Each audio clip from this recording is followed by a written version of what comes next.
जशपुर बगीचा। आज मैं आपको अपने बारे में जशपुर जंक्शन के द्वारा बताने वाली हूँ कि मैंने अपने लाइफ में कैसे संघर्ष करा और मिस इंडिया का खिताब अपने नाम करा।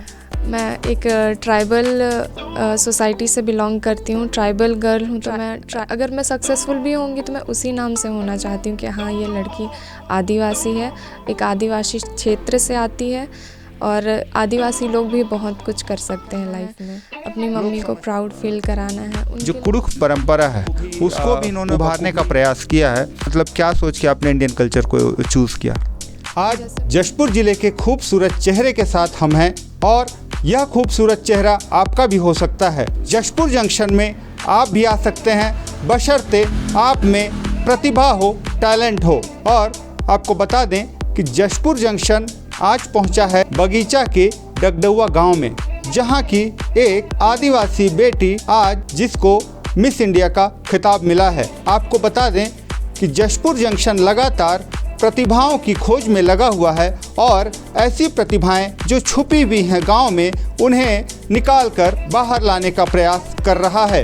दरअसल बहुत सारी ऐसी प्रतिभाएं होती है जो गांव में छुपी होती है, जिन्हें मंच न मिलने के कारण वे प्रतिभाएं कहीं न कहीं कुंठित होती रहती हैं। इन्हीं प्रतिभाओं को सामने लाने का काम जशपुर जंक्शन कर रहा है। आज हमारे साथ ऐसी शख्सियत हैं जिन्होंने न केवल अपने जीवन में स्ट्रगल किया और बहुत ही कम उम्र में मिस इंडिया का खिताब जीता है। हमारे साथ इस वक्त मौजूद हैं मिस रिया एक्का। जी हाँ, मैं आपको बता दूं कि रिया एक छोटे से गांव में रहती है और उन्हें बीते दिनों मिस इंडिया का खिताब भी मिला है। आइए हम सुनते हैं इस मुकाम पर पहुंचने के लिए किस प्रकार से उन्होंने तैयारी की। रिया, आपका स्वागत है जशपुर जंक्शन में।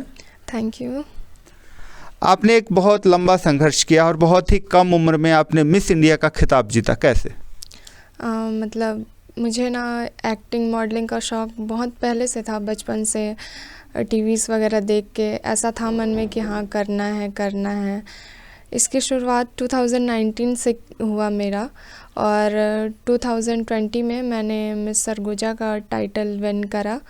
उसके बाद अभी 2022 में miss India and miss tech India का टैग अपने नाम करा। ग्रामीण परिवेश में पली बढ़ी हैं और आज मिस इंडिया का खिताब आपने जीता है, कैसा लग रहा है आपको? बहुत अच्छा लग रहा है और आगे भी मैं करना चाहती हूँ मॉडलिंग में और एक बहुत सक्सेसफुल मॉडल बनना चाहती हूँ। मैं रहने वाली तो यहाँ डगडुआ बगीचा की हूँ और मैं अपनी पढ़ाई अभी बिलासपुर में कर रही हूँ।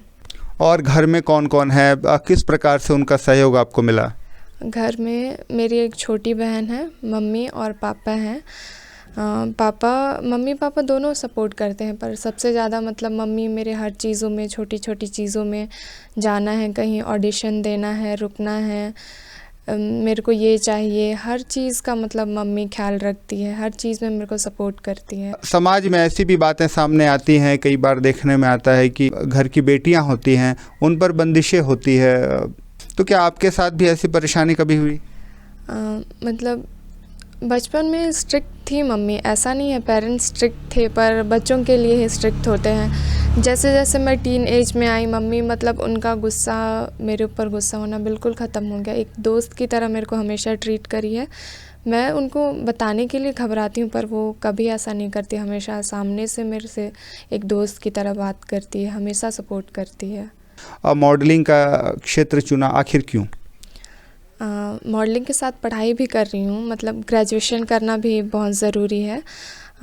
मॉडलिंग का लाइन मैं इसलिए चुन रही हूँ, जैसे अभी ये सब चीज़ों को ना लोग उतना बढ़ावा नहीं देते हैं, अपने जशपुर क्षेत्र में तो बिल्कुल भी नहीं देते हैं। लोगों को मतलब बहुत सुनना पड़ता है और वैसे ही मैं एक ये ट्राइबल गर्ल हूँ, मतलब आदिवासी क्षेत्र से आती हूँ, तो मैं चाहती हूँ कि मैं इन सब चीज़ों को आगे लेके जाऊँ, बढ़ावा दूँ। आपने रेने कुजूर का नाम सुना है? हाँ, मैंने सुना है, वो भी यहीं बगीचा पिराई की है। मैं उनसे एक बार मिली भी हूँ, वो जब घर आई थी ना तो मैं गई थी उनसे मिलने। तो उनसे कितना प्रभावित हुए आप?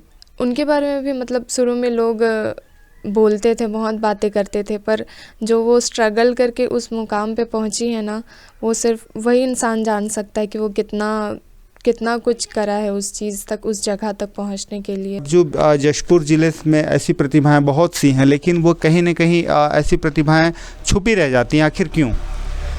यहाँ पर ना जशपुर में यहाँ लोगों को ना स्टेज नहीं मिलता है, मंच नहीं मिलता है, और कई लोगों के पेरेंट्स सपोर्ट नहीं करते हैं, और बहुत यहाँ पर भी बहुत अच्छे अच्छे डांसर्स, मॉडल्स वगैरह हैं, पर उनको स्टेज नहीं मिलता है, लोग आगे बढ़ने नहीं देते इन सब चीज़ों में। आप पहले एल्बम में भी काम कर चुके हैं, कौन कौन से एल्बम हैं और कैसा उसका परफॉर्मेंस रहा है, ये भी बताएं दर्शकों को।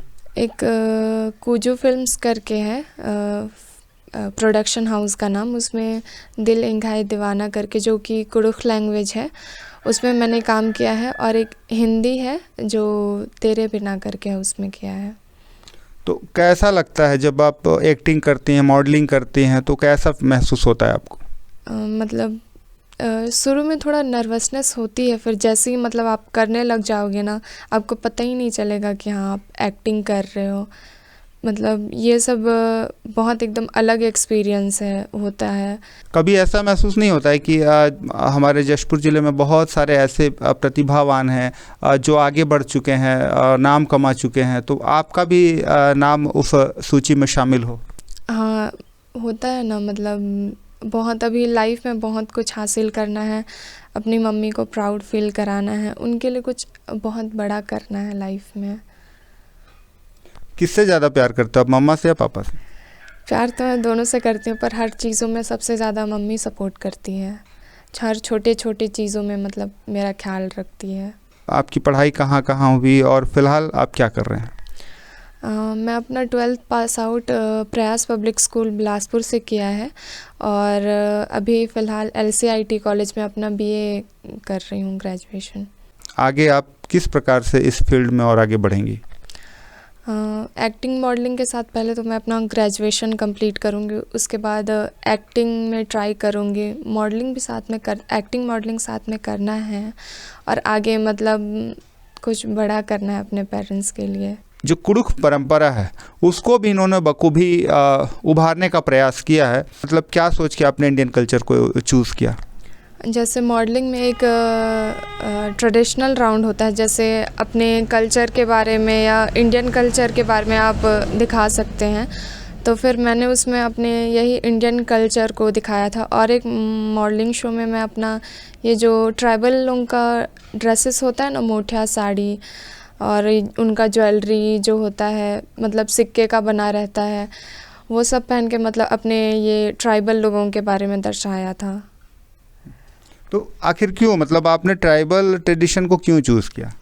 मैं एक ट्राइबल सोसाइटी से बिलोंग करती हूँ, ट्राइबल गर्ल हूँ, तो मैं अगर मैं सक्सेसफुल भी होंगी तो मैं उसी नाम से होना चाहती हूँ कि हाँ ये लड़की आदिवासी है, एक आदिवासी क्षेत्र से आती है, और आदिवासी लोग भी बहुत कुछ कर सकते हैं लाइफ में। लोग समझते हैं कि आदिवासी पिछड़े हुए हैं, और सरकार भी योजनाएं चलाती है, तो आदिवासियों के उत्थान के लिए योजनाएं चलाती है। क्या लगता है आज आदिवासी कहाँ हैं? बहुत से लोग बहुत अभी तक पिछड़े सोच में हैं, मतलब कुछ इतना आदिवासियों को बढ़ावा नहीं दिया जाता है, और उनको मतलब अपने साथ सम्मिलित नहीं किया जाता है बहुत सारी चीज़ों में। तो मैं इन सब चीज़ों के लिए एक अच्छा मोटिवेशन बनना चाहती हूँ, एक अच्छी चीज़ें मतलब आदिवासियों के ये मैं दिखाना चाहती हूँ लोगों को कि हाँ आदिवासी भी हैं, हो सकते हैं हमारे साथ आगे मिल के बढ़ सकते हैं। ऐसा आदिवासी ट्रेडिशन और जो आदिवासी कल्चर है उसको रिया ने नहीं भूला है, और कहीं न कहीं जो आदिवासी संस्कृति है उसको लेकर ये अपना करियर बनाना चाहती हैं, और अपने समाज के बीच एक मिसाल बनना चाहती हैं, जिससे समाज के दूसरे लोगों को भी प्रेरणा मिल सके और वे अपने करियर को आगे बढ़ा सकें। किस प्रकार से आपने ऑडिशन दिया वहाँ पर? भिलाई में सबसे पहले तो अपना जाते के साथ ये ग्रूमिंग सेशन होता है, ये अपना इंट्रोडक्शन राउंड होता है जिसमें अपने बारे में बताना होता है, आप किस जगह से बिलोंग करते हो, आपका लाइफ में एम क्या है। और ग्रूमिंग में हम लोगों को मतलब ग्रूम करा जाता है कि सिखाया जाता है क्या कैसे करना है, वॉक करना है कैसे करना है, और ये योगा सेशन होता है और मतलब जैसे जो अभिनेत्रियाँ आए रहते हैं उनसे भी बहुत कुछ सीखने को मिलता है। जैसे कई लोग होते हैं एक बार मतलब उनको विनिंग नहीं कर पाते हैं, कई चीज़ों में मतलब पीछे रह जाते, तो उनको लगता है कि नहीं हम कुछ नहीं कर सकते, पर ट्राई करते रहना चाहिए। जीतने से ज़्यादा जो जर्नी होता है ना उसका, वो बहुत अच्छा होता है कि आपको बहुत कुछ सीखने मिलता है, नए लोगों से सीखने को मिलता है, नया एक्सपीरियंस होता है। मेहनत करो और हमेशा अपना मतलब जो कर रहे हो वो छोड़ना नहीं चाहिए, हमेशा आगे के लिए सोचना चाहिए। जैसे कई लोगों को फेलियर मिलता है तो वो पीछे हट जाते हैं कि नहीं ये ऐसा है, पार्शियलिटी होती है, ऐसे होती है। अगर आप मेहनत करोगे, स्ट्रगल करोगे तो आपको ज़रूर उसका एक दिन मतलब रिज़ल्ट दिखेगा। बिल्कुल, मेहनत करेंगे तो ज़रूर इसका परिणाम सामने आएगा। इसी का परिणाम है कि रिया आज एक छोटे से गांव से उठकर प्रदेश तक पहुंची है और वहां उन्होंने मिस इंडिया का खिताब जीता है। जशपुर जंक्शन के दर्शकों के लिए रिया क्या संदेश देना चाहती हैं? जशपुर जंक्शन एक बहुत अच्छा काम कर रहा है। जो टैलेंट बाहर नहीं निकाल पा रहे हैं, लोगों तक पहुंचा नहीं पा रहे हैं, वो जशपुर जंक्शन लोगों को उभार रहा है। तो जशपुर जंक्शन एक ऐसा चैनल है जहां लोगों की प्रतिभाओं को बढ़ावा दिया जाता है। लोग बताना चाहते हैं और वो लोगों तक नहीं जा रहा है, तो आप जशपुर जंक्शन के द्वारा ये सब बातों को लोगों तक पहुंचा सकते हैं और अवेयरनेस फैला सकते हैं। रिया ने बहुत अच्छी बात कही कि जिन बातों को आप कहीं नहीं कह सकते तो आप जशपुर जंक्शन से मिलिए और अपनी बात सभी तक पहुंचाइए। रिया का बहुत बहुत धन्यवाद और अगली बार मिलेंगे हम फिर से किसी नए शख्सियत के साथ। आप देखते रहें जशपुर जंक्शन। आप संघर्ष करते रहिए और